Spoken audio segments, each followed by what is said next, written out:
You are listening to the Scars and Guitars podcast series. My name's Andrew Mackay-Smith, and I've got the very talented MJ from Dear Willow to share with you as an interview subject on this particular instalment of the podcast series. The reason for the conversation is to promote her upcoming, certainly at the time of narrating this introduction, her upcoming EP. It's called Hold Yourself Down.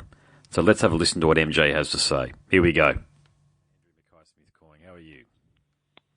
Hi, I'm good. How are you?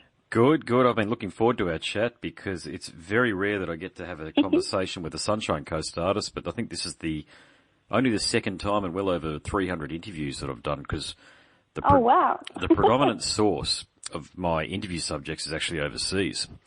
So I'm sort of going backwards. I know most people start with local indie artists and the like and then build from there, but just the way things have worked for me is I've started overseas with artists that are signed to Sony and Nuclear Blast, and I've slowly worked my way back, and Lee's been a wonderful source of artists, through Firestarter music. And now here we are. Cool. So I think Victoria and Dan from Fragile Animals are the only other Sunshine Coast-based artists that I've spoken to. I was wondering if it might be them. Yeah, well, I had a really good chat because I've spent a lot of time on the Sunshine Coast. I've still got a property in Maroochydore, cool. so I know it like the back of my hand. And I'm nice. just a big fan of just trying to get Sunshine Coast music out to the world. So, but it's it's not easy insofar as I've learnt that you've got to get an artist who's in a position such as yourself or where Victoria's at, in that have a wonderful release like you do with Hold Yourself Down behind you that's recently been released or about to be released.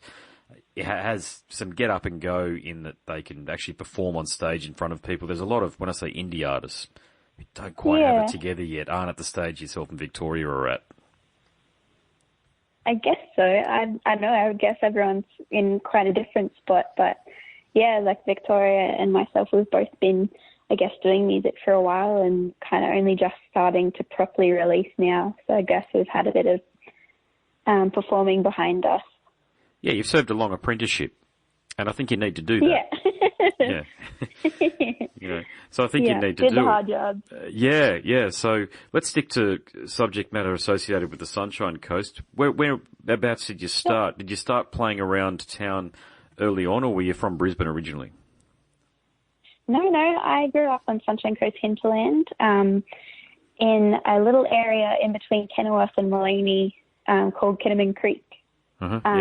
So about 50 minutes from the beach, and I grew up on a farm there. And when I first started gigging, I was actually living up in Mapleton. Sorry, so many M's. Yeah. And so, I've always been local, and I actually just moved down towards the coast only maybe 4 or 5 years ago. Okay, yep. And do you find that do you find it's easy to plug into and connect with other musicians on the Sunshine Coast? Yeah, actually, we've got a really friendly bunch around here, and it's very much like a community on the Sunshine Coast. And I guess because it's pretty small, that helps. It does indeed. Yeah, I worked for Telstra, so I worked between the Sunshine Coast and Cairns, but I was based on the Sunshine Coast, and it's probably fair to say I knew no musicians whilst I was working for Telstra, and I've gotten to know a few through what I'm doing right now. But the quality of the material, the stuff that you're releasing here, it's got legs. I think it's going to do something pretty extraordinary for you. It's just a case of whether or not somebody can get behind it and take it further for you, because I know it's hard. I know it's bloody hard for an indie artist to be doing what you're doing. It's not actually, unfortunately, it's not actually about the quality of your material. It's about who gets to hear it. No, definitely not. Yeah, totally. So what's your? Well, like you said, I've been working with Firestarter, and they've definitely got the ball rolling for us, which is awesome. And if you got a bit of a band behind you, or there's a really good pic on social media out there of you performing at Soul Bar, which anybody who knows the Sunshine Coast will know that's the venue. Certainly in Maroochydore and Ocean Street there. So, have you got a band behind you, or do you prefer just to stand to perform solo? No, I've got a band. I've been working with session musicians the last couple of years, but this year I've actually got a band happening in membership kind of capacity. So Dear Willow is kind of transitioning from a solo project to a band project, which is very exciting. It's exciting. So we work as a 4-piece. Okay, and does that mean there's going to be tours and a bit of promo to support this wonderful release of yours? We're still working on the touring section, but we've definitely got release shows around Brisbane, Sunshine Coast, and we're working on some Gold Coast shows as well. Okay, all right. So what's the feedback been like? I know I probably should preface that comment by saying, has the EP been released yet? No, the EP itself comes out on the 14th of September. So far, we've got 2 singles out from it. Okay, so there's 4 tracks. I've been listening to it quite a bit, actually, because my kids do enjoy it. I must say, I love it when cool. music finds a place in my life. I say this often in my podcast series and on the radio show that I host, but I love it when it happens. And, with your music, take this as about the highest compliment that they're going to give an artist. They call it Elsa music, which, of course, references Frozen, if you've been around kids in the last couple of years. That's hilarious. I love that. So I think we had I have nieces, so I know who Elsa is. Yeah. Well, it's a great compliment because they. I tend to interview a lot of artists from heavy metal, and Alyssa White Gloves, who's the tremendous frontwoman for Arch Enemy.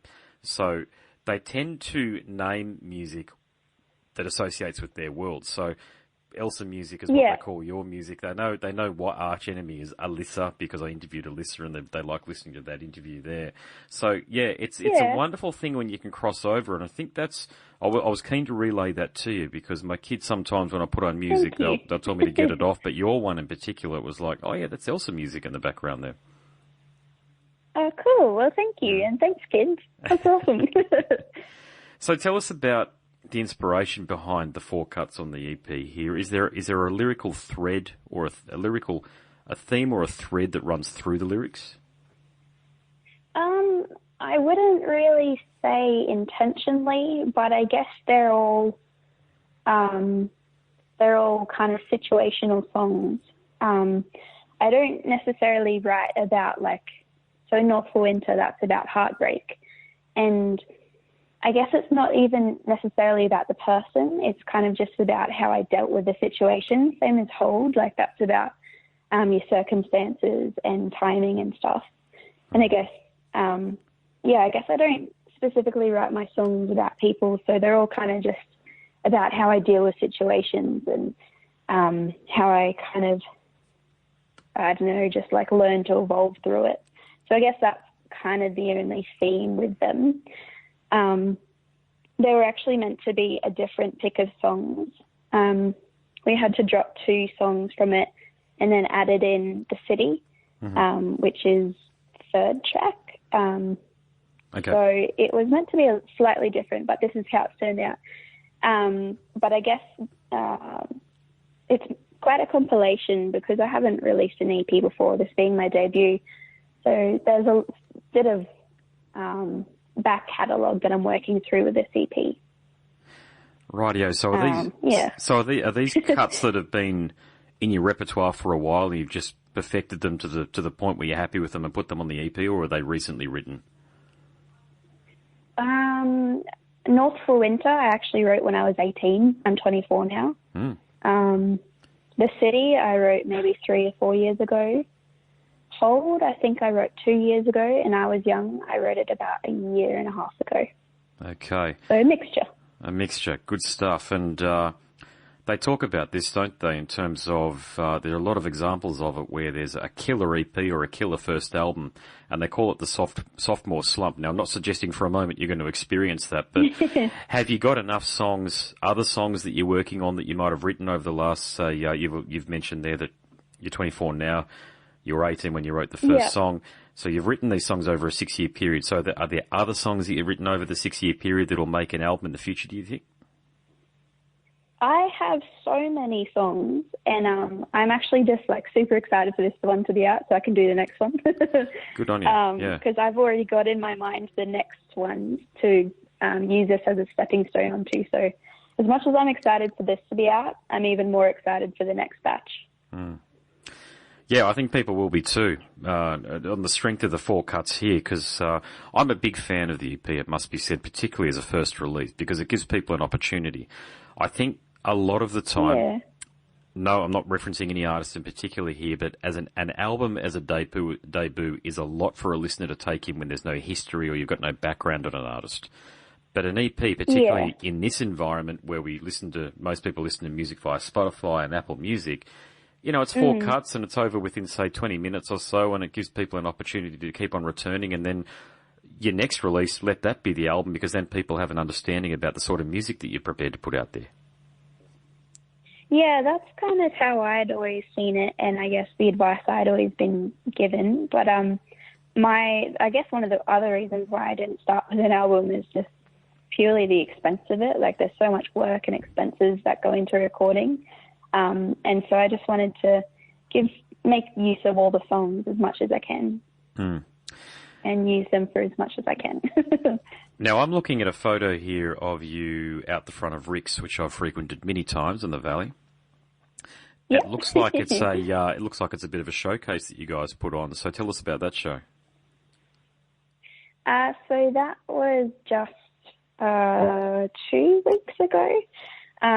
It's our first, I guess you'd call it a headliner, kind of. It was our show as our new ensemble, which is very exciting. And it was our first gig with our new bassist, second gig with our new guitarist, and third gig with our new drummer.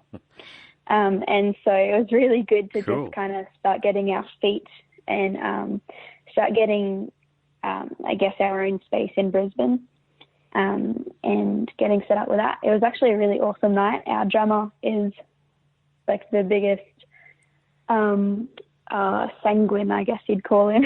Yeah. Like very energetic and smiley. So he like brought all his friends, and between us all we packed out the room, which was awesome. So it was a good first kind of headliner Brisbane show. Yeah, it was awesome. Good on you. And I also noticed that David Dean, my good mate from Nambour, has liked this pic here. So do you know David, do you? Yeah. So when I first started gigging, he was my first booking agent, which was awesome.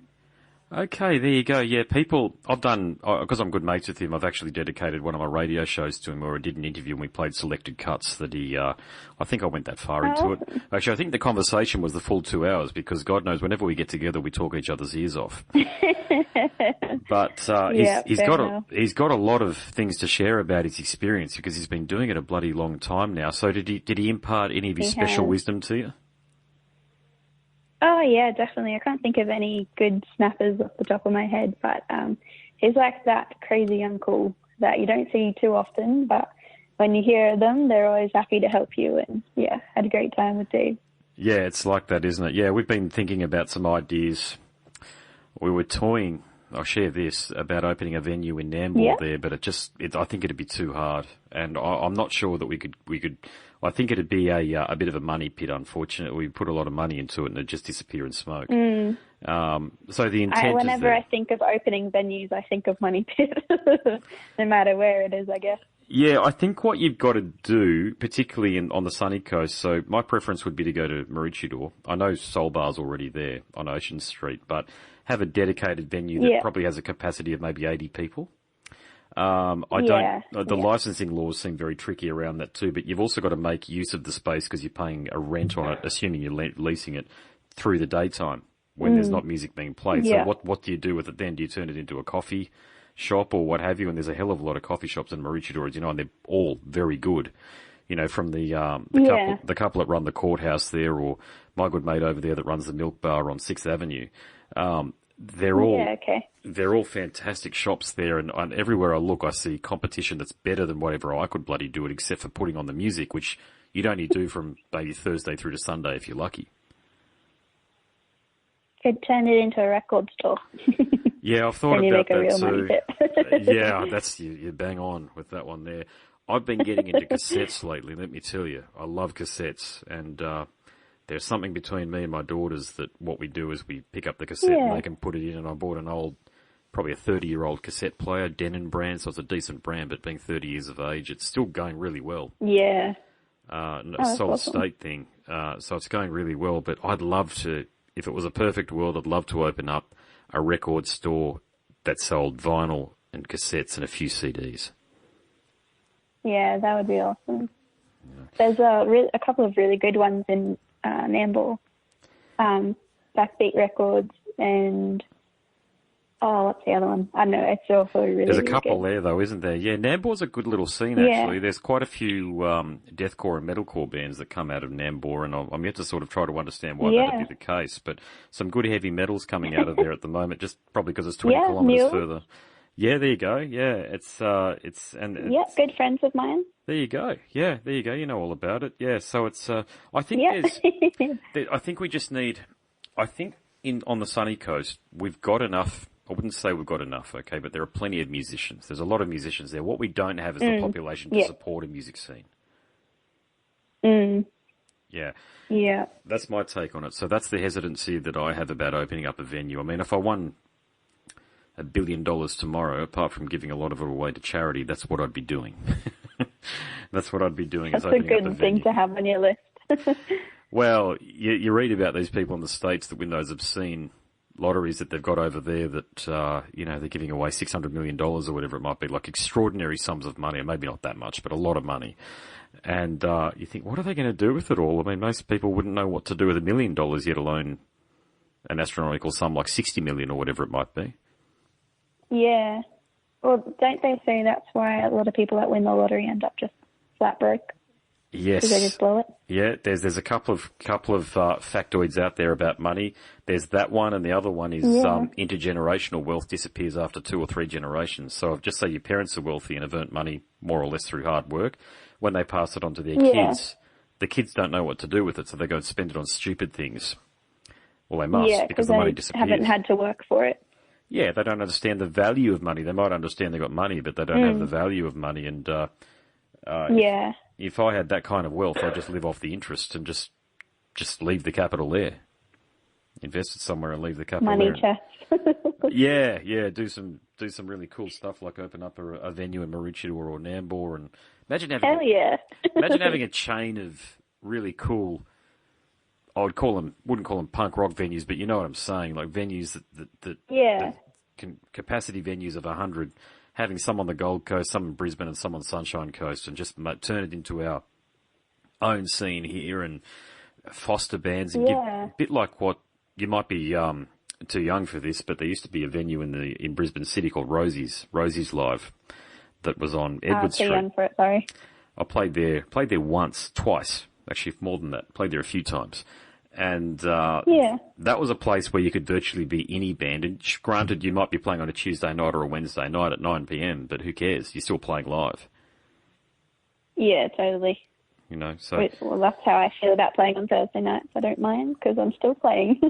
Indeed. Hey, I'll bring it back to your wonderful release, okay? So the other thing I'm really impressed with here is the artwork that you've got associated with the EP cover and also the single for I Was Young. So they've both got a bit of a floral theme going through them. So tell me about that.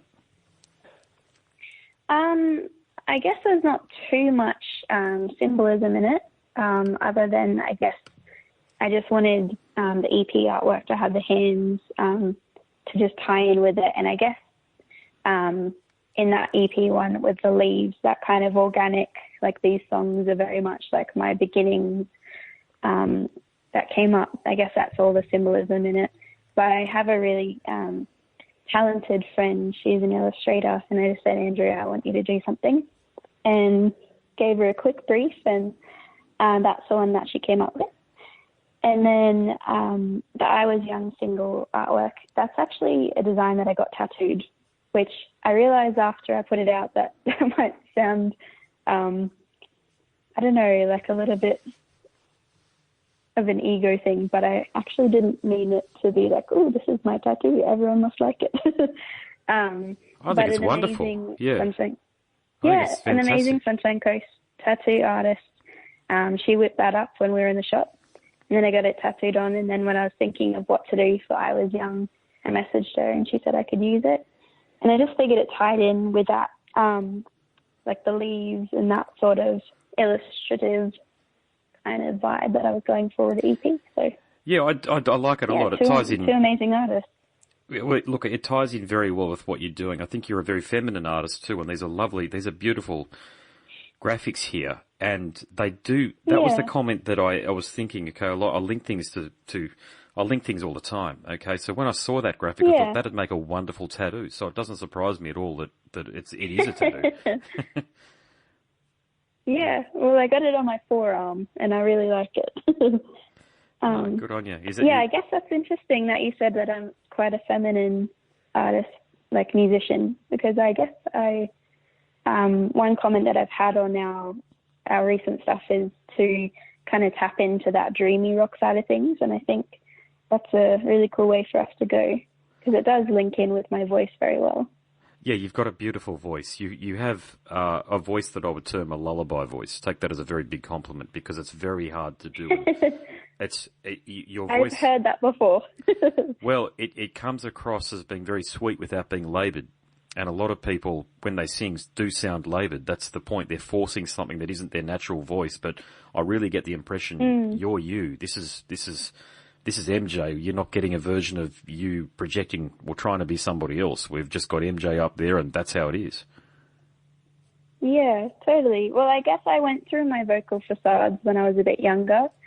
I kind of tried to be Julia Stone for a while and put on a bit of a baby voice, because that was really, really up there when I first started playing. But I guess just after trying so many different voices, I found my own. And I actually teach music during the week, and that's one of my biggest things, is helping people to find their actual voice rather than the voice that they think is theirs. Because it's very easy to put vocal masks on. It is. But it's so special when you do find your own, because there's no one else like it. Yeah, whereabouts do you teach? Are you teaching school kids, or are you teaching adults how to sing? Both, actually. I teach out of my music room on the Sunshine Coast, which is awesome. So I teach school kids and I teach adults, and yeah, it's really fun. Yeah, I took lessons from a young lady many years ago who helped me enormously, who gave me a lot of... I'm a musician, I should add, as well, and I used to... I got that. Well, I used to struggle playing and singing at the same time, so she gave me a few hints and tips about how to play, and playing bass, and playing bass primarily, which is a rhythmic instrument, as you're aware. So yeah, it's very hard to sing counterpoint, meaning sing a different note to what you're playing on the bass, because the bass frequency is so very dominant. On the guitar, which of course uses two or three notes to combine to make a chord, it's a lot easier to do it because you can harmonise with one of the three. You don't even realise you're doing it.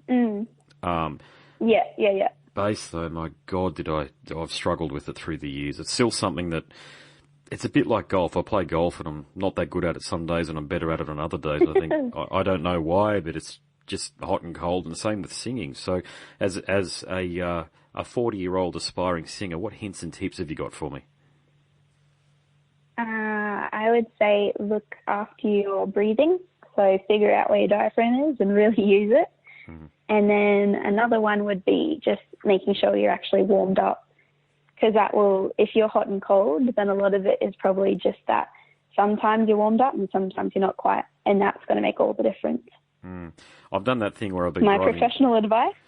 Well, I'll take it. Believe me, yeah, I think you're bang on with that. And what I tend to do is I drive to the gig, and part of the problem is I'll do my vocal warm-ups in the car. So I'm driving, nobody's in the car, and I'm doing all the yelling and screaming and carrying on and vocal exercises that we tend to do when we're going to gigs. But then there's about an hour and a half between getting there, setting everything up, and then playing. And I'm playing covers, so we're playing over a 4 or 5 hour period a lot of the time. Yeah, totally. And I have the same thing, hey. Yeah, how do you get over it, or is it just one of those things that you're so experienced now, you just know how to do it? To keep warm. So normally there's background music at the venue, hey, like before you play. And so I'm always humming along in that kind of hour period, because humming will keep you warm. So people will be chatting and I'll just let everyone else kind of talk, and I'll just be that little bit introverted. Make sure you're really hydrated, because if there's background noise, chances are you'll talk louder. But if you just hum a lot along with the songs, and that'll keep you warm if you've done your proper vocal warm-ups before. Yeah, it's... which is pretty basic, but it's helpful. Well, you just said something really, really interesting there, which is that I'm not a big drinker. I really don't drink, but I do drink when I gig, because I find that it actually, honest to God, it does help. Now, I'm not talking about getting drunk, I'm talking about two. But I find that just it to drives. calm down, or No, I'm pretty cool, calm, and collected. Generally speaking, it's actually the most comfortable I ever am is on stage in front of people performing. It must be said. I'm not a showman or anything like that, but I just feel very comfortable behind the bass guitar and doing what it is that I do. But I find that when I drink, it dehydrates I get a bit dehydrated because that's what alcohol does, and it makes my throat really tickle. So I'll be in the middle of, say, singing the chorus to Jimmy Eat World's, because I'm a covers musician. Jimmy Eat World's, what's the song by them? I'd always know it by the band name rather than the song. Hey, you done yourself I'm terrible with names. Yeah, oh God, what's it called? Yeah. Just take some time. Yeah, that's the one. Yeah. So I'll be singing that. I'll be in the middle of taking the lead on the chorus in that, and then oops, there it goes. There's the tickle, and I'll have to sort of step away, have a really quick cough, and then step back up again. But you see, it's not what you want to do. You want to handle the vocal all the way through, and I'm probably just not a natural vocalist, I think, is the key, and I'm forcing myself to do it. But it's really important. You can become a natural. Well, I'm working at it. I'll work at it. It'll definitely happen then. Yeah, I'll do my best. But yeah, stay hydrated. That'll help you. Yeah, it's something I'm just talking to you now, I suppose it's just clicked that might be part of an issue, but I didn't think having 2 beers would actually be the problem, but maybe it is. Well, it's just you'd be surprised at how much water you lose, like how dehydrated you get from just talking, let alone singing. When I do a set, if I do like 3 45-minute sets when I do my covers gigs, because I do cover gigs and I do weddings as well on the side. Okay. I'm a full-time musician, so got to make bank. Good on you, yeah. And so when I'm doing those like 3 sets, I'll drink 2 liters of water in that time, just because you're expelling so much moisture. Yeah, you're not wrong. Even if you've been hydrated through the day, you'll still expel so much moisture from singing. Yeah, the beers won't do too much. Yeah. But the expelling. Yeah, that's it. You're sweating a lot, aren't you? I've noticed that as soon as you start singing, you sweat. Playing doesn't do it, but singing bloody will do it. I even just mean moisture out of your mouth, like when you talk and the air like evaporating the water and stuff like that. So you're a covers musician. That's cool that you're doing that. And are you working with the Gig Factory or Mick over at Pushworth, or who do you go through? Myself. Oh, you go direct. I am my own booking agent at the moment for my side cover stuff and my weddings. But I guess that's kind of what got me so comfortable gigging, is just hours and hours of it. Hey, all those ones on your own where it's like you take the full weight as a solo acoustic cover artist, I guess. So you really learn how to hold all of the weight of the performance. So then when you do go with a band, like you're on top of everything. It's great. Yeah, it's a bit like I heard. I was listening to Jamie Jaster's podcast, and he was interviewing Mark Tremonti, who's the tremendous guitarist from Creed, who does his own thing these days. But he was talking about how when you play with some bigger bands, it's like he used a baseball analogy, so I'll convert it into our terminology and use cricket. Or cricket's probably the best one, because he was talking about swinging a bat and hitting a ball, but if you use a heavier bat, you're going to hit it further. But he's saying you need to build yourself up to do that. And his metaphor that he was using to equivalate that or make sense of that was, he was saying that playing with bigger artists, like he was talking about Slayer and some of these sort of bands here, you're using a bigger bat. So when you step into a smaller environment, you don't realise how much more improved you are, and the type of performance, the level that you've stepped up to, until you've sort of gotten out of that environment. And I think that's very similar to what you're talking about there by being a covers musician. And I know exactly what you're talking about, because I play guitar as well. I haven't been the singer, I've been the guitarist, and I'm being the only one providing the instrumentation. You've got to just keep going, whether your hands are hurting or you're tired or what have you, because if you stop, the music stops. It's all on your shoulders. It's a lot of work as I guess even just a rhythm guitarist in the band. There's still a lot of work, even if you're with people, but especially when you're solo. Yeah, build up that stamina for sure. What got you into playing music? Because you're a bit of an old soul, I'm sensing. So this is something that you were probably destined to do. But what got you started? My family is very musical. Both my parents play guitar and sing. My dad played bass for a while as well. And growing up, I just always sang. Even when I was like 3, 4 years old at family gatherings, I'd sing, what's the Titanic song? Celine Dion. Oh, Heart Will Go On, I think it is, like, yeah. Yeah. I would always sing at family gatherings, and I just always loved to sing. And my mum really wanted us all, because I have a pretty big family as well, she wanted us all to play instruments so we could have a family band.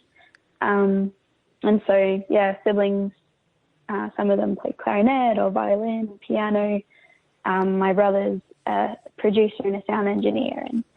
And so we're all very artistic because mum and dad were that way, especially mum. She's a very artistic person. And, yeah, even when I didn't play instruments, I always wrote lyrics and poems. And then when I was 14, I'd say, like 13, 14, I went to a new school. And I don't know why, but I just started to pick up guitar, and I started my first duo and started properly writing songs with chords. And it just went from there, and I picked it up very naturally. Before then, I'd like dabbled a little bit, and I taught myself a bit of violin and stuff like that, and had always sung in choirs, but I just really wanted to write songs. And so when I was 14, Mum showed me how to hold the guitar, and I went from there, which is pretty funny because I'm actually left-handed, and she gave it to me right-handed. Oh, wow. So I just learned it right-handed. Yeah, and then I just taught myself how to play and write songs. So I've definitely learnt the guitar very slowly because I didn't really have help, and I was super independent, so I just did it by myself.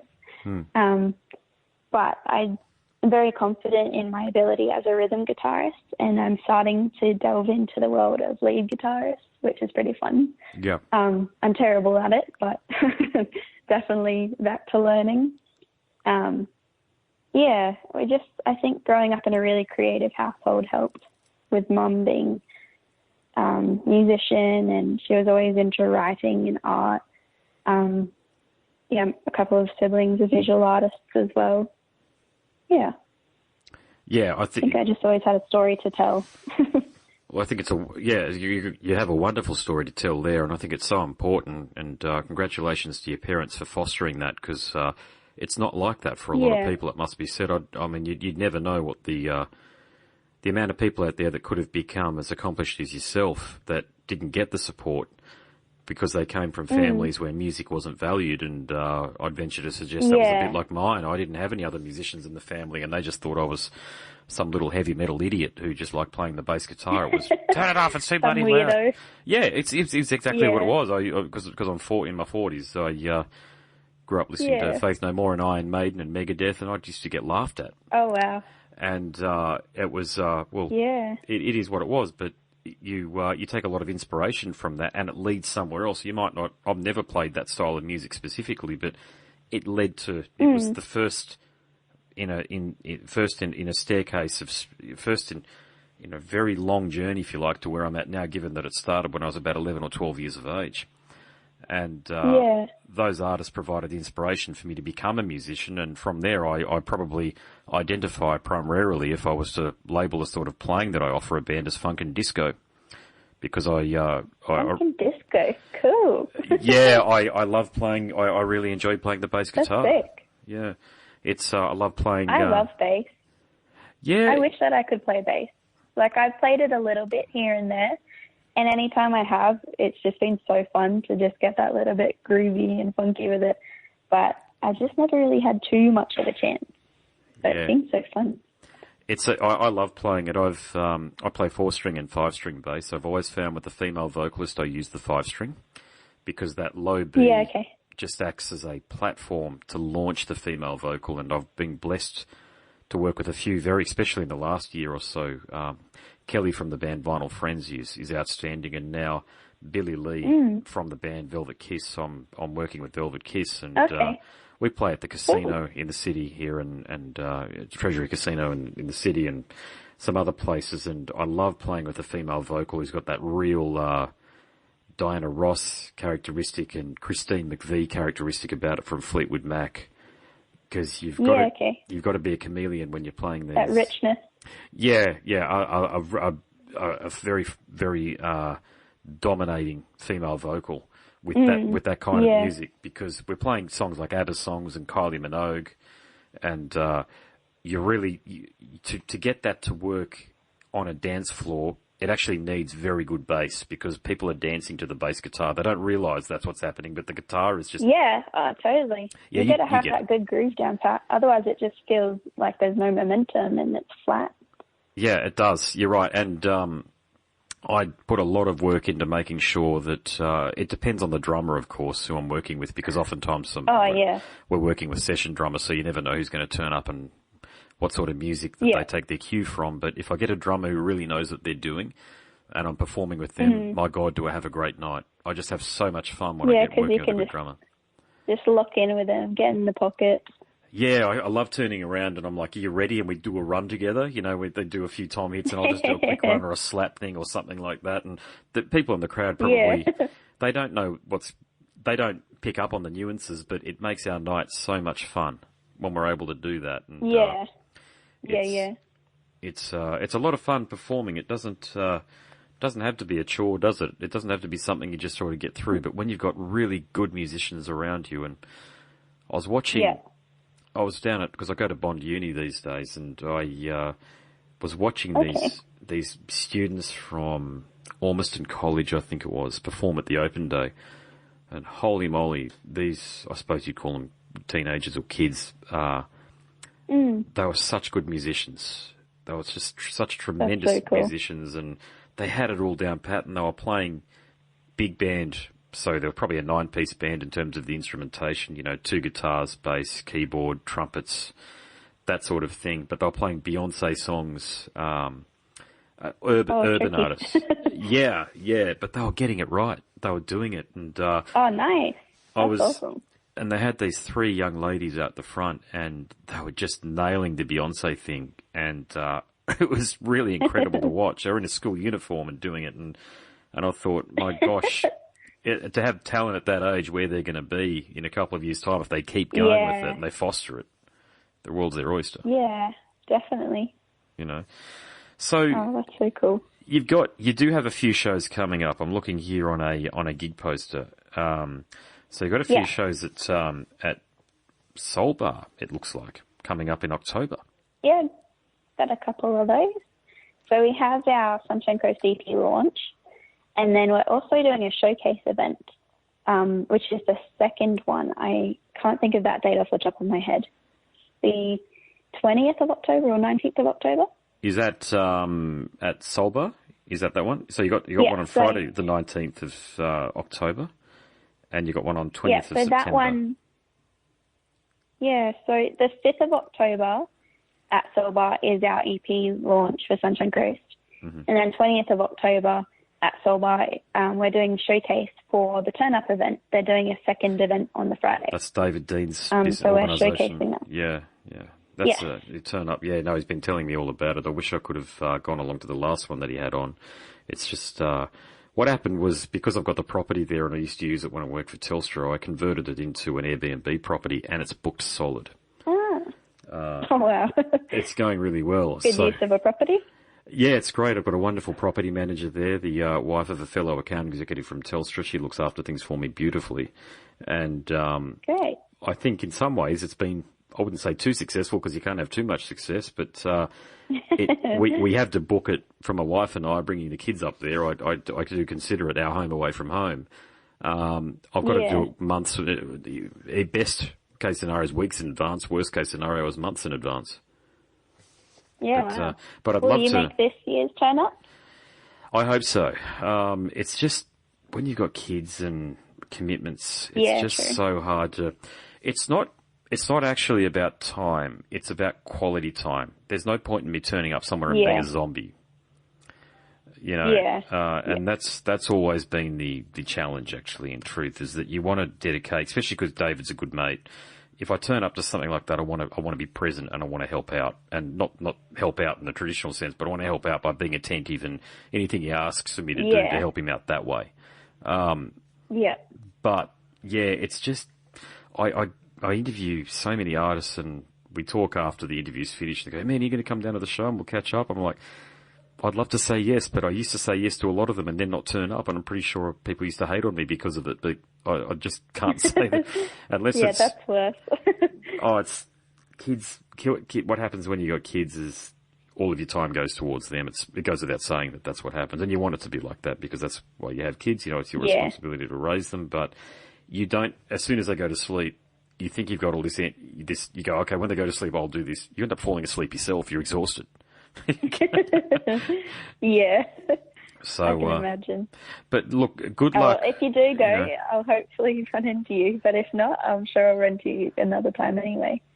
Well, I think so, because I'm going to make a point of promoting your music via 4ZZZ, which is what I've done with Fragile Animals as well. I'm a bit biased, as you can tell, toward the Sunshine Coast. So when I meet somebody who's... it helps when the quality of the music sounds like it could come from anywhere where good musicians come from. You know what I'm saying? But the fact that you're from the Sunshine Coast is just an added positive as far as I'm concerned, because there is a bit of a... it's not a direct link that I can make between yourself and Victoria, but you're both tremendous singers. You're excellent musicians. Thank you. You're wonderful interview subjects, and whatever I can do to help you guys and promote your music and get more people to listen to you, particularly because with my podcast series, the majority of listeners don't come from Australia. They're in the United States. I know how that's happened because most of the artists that I interview have been from the United States, and that's, of course, where a lot of the fans are. So, but they keep listening. I've got a core audience of about 40 or 50 people that listen to every podcast episode. And then share it and get into the music that way. So hopefully you get some love from the good old United States. Thank you for that. I appreciate it. It's been a wonderful chat. Really appreciate it. Yeah, it's as I say, it's always so good to talk to an artist from Sunshine Coast. You have been listening to the Scars and Guitars podcast series. My name's Andrew Mackay-Smith, and that was an interview between myself and the very talented MJ from the band Dear Willow, who hail from the Sunshine Coast in Queensland. Thank you so much for listening.